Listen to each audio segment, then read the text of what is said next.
Todos los judíos de la ciudad de Kiev y sus alrededores deben aparecer el lunes 29 de septiembre de 1941 a las 8 a.m. en la esquina de las calles Melinikova y Doktorivskaya. Aquel judío que no cumpla esta orden y sea encontrado en este lugar será ejecutado. Esta estremecedora convocatoria inundó las plazas y calles de toda una ciudad ucraniana y significó el comienzo de la poco recordada masacre de Babi Yar, la primera matanza en masa de judíos de la Segunda Guerra Mundial, en donde más de 30.000 personas fueron asesinadas. Pero ¿bajo qué contexto se dio esta multitudinaria aniquilación? ¿Cómo hicieron los alemanes para ocultar los cuerpos? No te muevas de tu pantalla, porque en los próximos minutos te contaremos todo acerca de la desoladora e inescrupulosa masacre de Babi Yar. ¿Estás listo? Pues entonces, prepárate para viajar en el tiempo. Como es de público conocimiento, durante la Segunda Guerra Mundial las fuerzas comandadas por Adolf Hitler llevaron a cabo un exterminio masivo de los grupos de personas a quienes consideraban inferiores o impuros. Dentro de ese marco fue que tuvo lugar el Holocausto, un crudo y sistemático genocidio de judíos que fue denominado por sus autores como la solución final. Para situarnos en contexto, hay que mencionar que las personas que profesaban el judaísmo en Ucrania enfrentaban una tormentosa persecución que databa desde el siglo XIX y se profundizó con el estalinismo en la década del 30. En septiembre de 1941, el régimen nacionalsocialista logró tomar dominio de dicho país en medio del combate entre el Ejército Rojo y la Wehrmacht. En esas fechas, dentro de la ciudad de Kiev, el comando oculto de la Policía Estatal Soviética hizo un enorme daño a gran parte de la ciudad, destruyendo 940 edificios y el Hotel Continental. Todo se complicó para los judíos cuando se los culpó de ese acto, y las fuerzas alemanas decidieron tomar ventaja de la situación al anticipar el exterminio que sucedería en un único acto. Es por eso que el 28 de septiembre empapelaron la ciudad con panfletos en los que pedían la presencia de este grupo religioso en la plaza de Kiev, desde donde los conducirían hacia los barrancos de Babi Yar. Los presentes asistieron al lugar pactado con la idea de que serían deportados a un gueto en otra ciudad, pero no sabían que los esperaba un cruel destino. Nos juntaron aquí y nos enviaron hacia el camino de la muerte, declaró Raisa Maestrenko, sobreviviente de aquel día fatídico. El operativo era dirigido por el general Kurt Eberhard, junto con las fuerzas del Obergruppenführer y el Einsatzgruppe C. Este último tenía la específica tarea de matar hebreos, gitanos y comisarios políticos. En toda la guerra asesinaron cerca de 1,5 millones de personas. Una vez en los barrancos, obligaban a estos individuos a dejar sus maletas y objetos personales. Acto seguido los separaban en grupos de 10 personas y los hacían moverse hasta las cercanías de los precipicios. Mientras caminaban, los judíos comenzaban a entender la pesadilla que les esperaba. Durante el trayecto a través de arboledas resecas y llanuras de hierbas, auxiliares ucranianos golpeaban sus cuerpos con garrotes. La atemorizante banda sonora constaba de disparos de ametralladora y un avión de la Fuerza Aérea Alemana se movía en círculos a pocos centímetros de sus cabezas. Al llegar a destino, la escena era verdaderamente escalofriante. Frente a sus ojos podían observar una ladera pedregosa ubicada a 30 metros de altura. Pero cuando miraban hacia abajo, un sinfín de cadáveres y charcos de sangre se clavaban en sus retinas. Solo quedaba abrazarse con sus seres queridos y despedirse, o rezar por un milagro que difícilmente llegaría. Una vez arribados, los obligaban a desnudarse y los ejecutaban impiadosamente hasta que sus cuerpos caían al vacío. Los golpes eran brutales. La sangre fluía inmediatamente de las cabezas, partes posteriores y hombros, a la izquierda y a la derecha. No se podía escapar o huir. Los soldados gritaban «¡Rápido, rápido!» y reían divertidos, como si miraran un circo actual, confesó un sobreviviente. Este procedimiento duró 2 días y murieron poco menos de 34.000 personas. Se estima que los casi 20.000 judíos restantes que no se presentaron a esta masacre fueron asesinados días después. Posteriormente, este mismo sitio fue el escenario de la matanza de otros 60.000 individuos, entre los que se encontraban gitanos y comisarios políticos soviéticos. Seguramente te estarás preguntando, ¿no hubo testigos de semejante genocidio? ¿Cómo hicieron para que nadie externo al ejército presencie este acto? La respuesta te dejará helado. La ubicación de los barrancos estaba alejada de la ciudad y no había presencia de civiles en la zona. Además del poco movimiento, contaba con desfiladeros anchos y naturales, lo que les permitía poder ocultar a los muertos sin necesidad de cavar fosas. En síntesis, un sitio ideal para llevar a cabo su tarea. Pero había un factor importante que los alemanes tuvieron que atender para no ser descubiertos. En las inmediaciones, además de un cementerio, se encontraban una cárcel y un hospital psiquiátrico. Su gran temor era que los internos con problemas mentales, a quienes los nazis trataban de basura humana, observaran desde sus ventanas y pudieran servir como pruebas vivientes de lo sucedido. Es por eso que un día antes, un pequeño escuadrón desalojó el establecimiento y asesinó a más de 750 pacientes. 2 años después, cuando los soviéticos comenzaron a recuperar Ucrania, el ejército alemán creó la unidad especial llamada Sonderkommando 105, que tenía el deber de hacer desaparecer los cadáveres.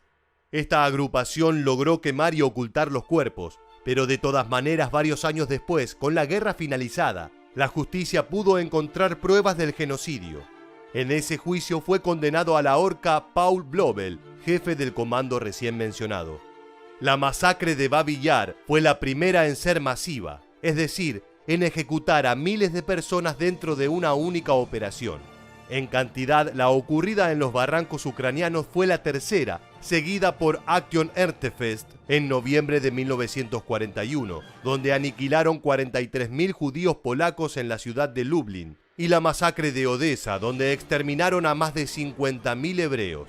Luego de varios años en los que Ucrania intentó ocultar estos hechos y no asumir la magnitud de los mismos, la Unión Soviética buscó por todos los medios no hacerse cargo de tal carnicería.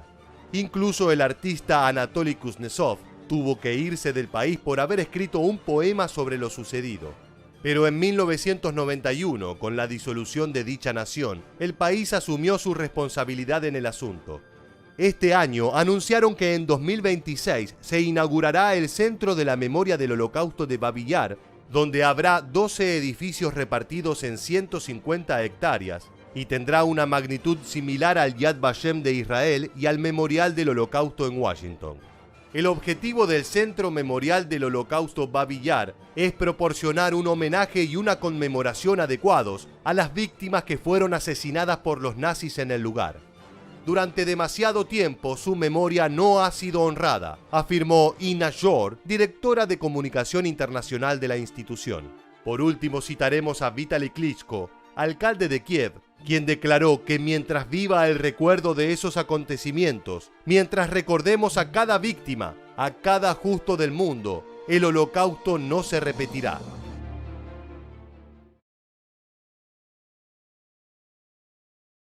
24 de marzo de 1944, Roma. Las SS se disponen a cumplir un pedido de venganza solicitado expresamente por Adolf Hitler. Un día antes, un grupo de partisanos italianos habían desatado un violento ataque hacia un grupo de policías que murieron al instante. A modo de represalia, el Führer ordenó una matanza masiva que fue coordinada por el comandante de la Gestapo Herbert Kappler y su colaborador Erich Priebke. Así fue como tuvo su origen a la masacre de las fosas ardeatinas, en la que más de 300 personas inocentes pagaron con su vida el atentado realizado por el grupo partisano. Por otro lado, las vidas de Kappler y Priebke tampoco pasaron inadvertidas en la posguerra, ya que mientras uno de ellos protagonizó una fuga durante sus últimos años de vida, el otro fue hallado en una popular ciudad de Sudamérica.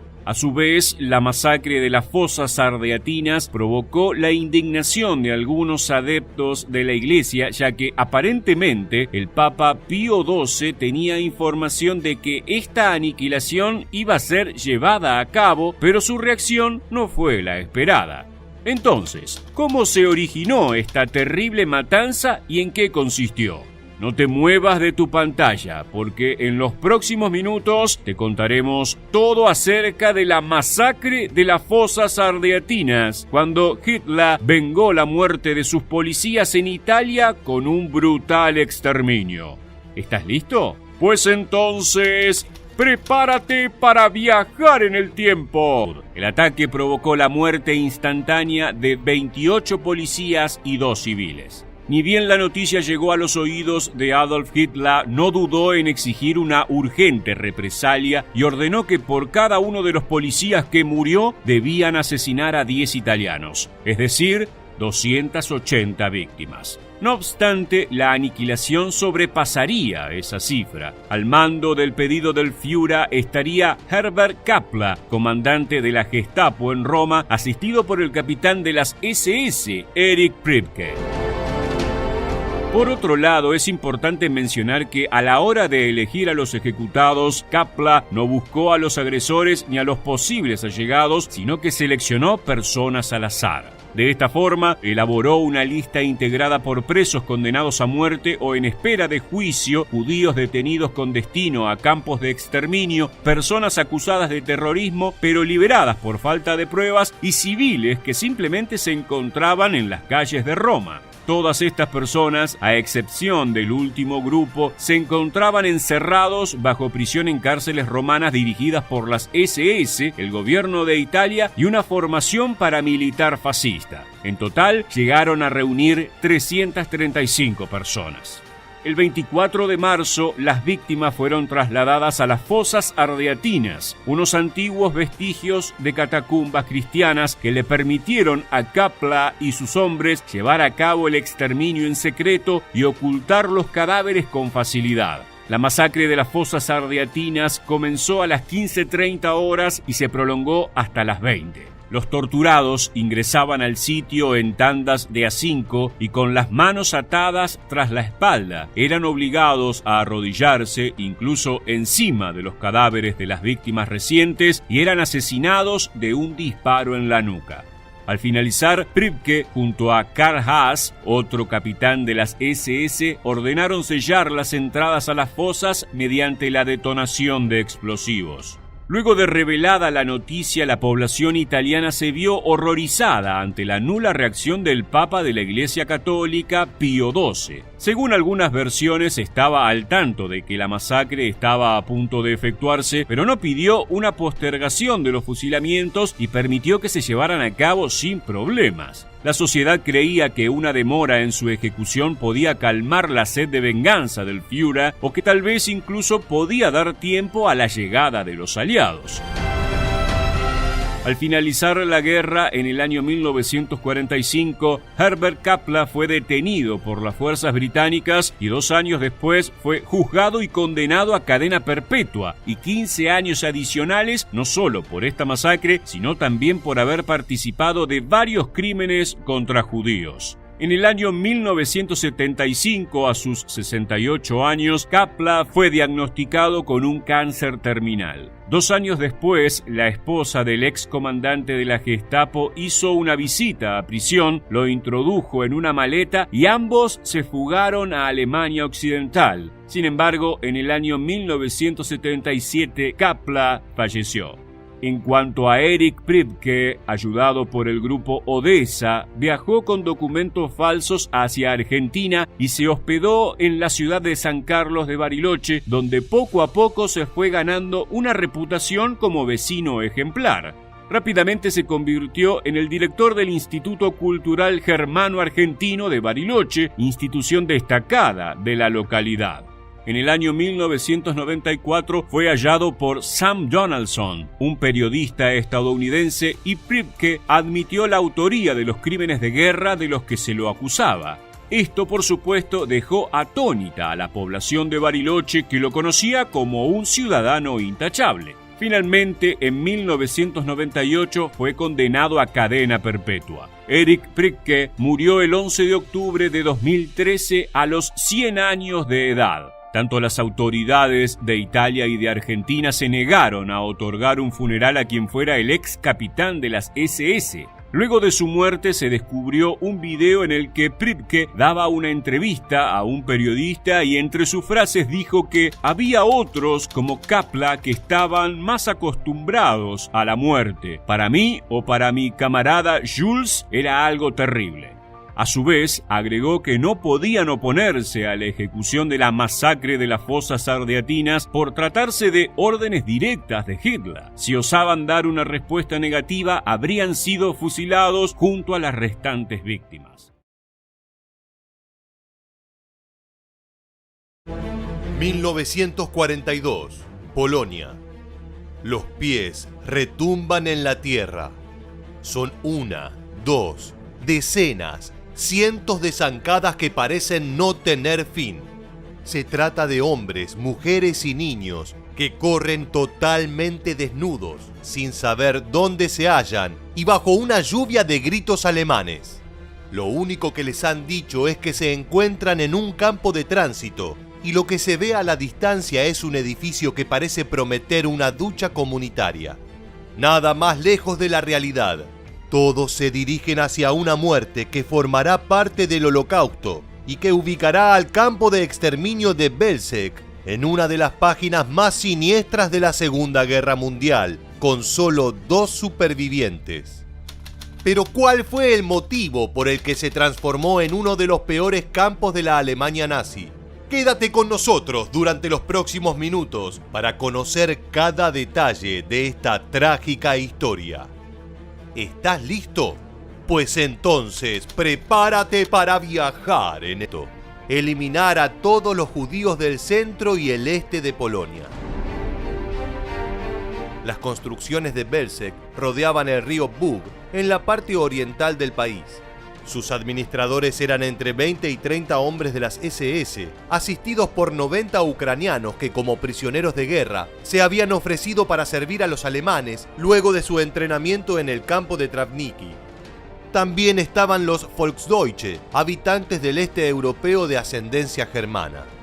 Por último, hay que mencionar a los Sonderkommando, prisioneros judíos seleccionados para quitar los cuerpos de las cámaras de gas y enterrar a las víctimas en fosas comunes, o para sobrevivir de manera temporal de cara al tratamiento de los nuevos reclusos, a quienes desvestían, quitaban sus objetos de valor y conducían a las cámaras de gas. A cargo del oficial de las SS Christian Wirth, la organización física del campo era concreta. Cada uno de sus lados medía 270 metros, aproximadamente 2 canchas de fútbol y media. Había una zona de administración y recepción, a donde llegaban los ferrocarriles con los judíos capturados, y otra donde las SS y la policía cometían sus asesinatos masivos. Las conectaba el Schlauch o tubo, un estrecho camino vallado. Además, rampas de pino y árboles se intercalaban en la cerca de alambre de púa para evitar que los curiosos vieran qué pasaba dentro. Ahora bien, dijimos que las operaciones oficiales comenzaron en marzo de 1942, ¿verdad? Si bien eso es cierto, las matanzas con monóxido de carbono iniciaron en febrero, con pruebas que empleaban cartuchos metálicos de este gas. Luego un motor diésel las reemplazó con el fin de ahorrar gastos y la visibilidad pública de los cartuchos. Finalmente, las cámaras fueron reelaboradas para otorgarles mayor capacidad.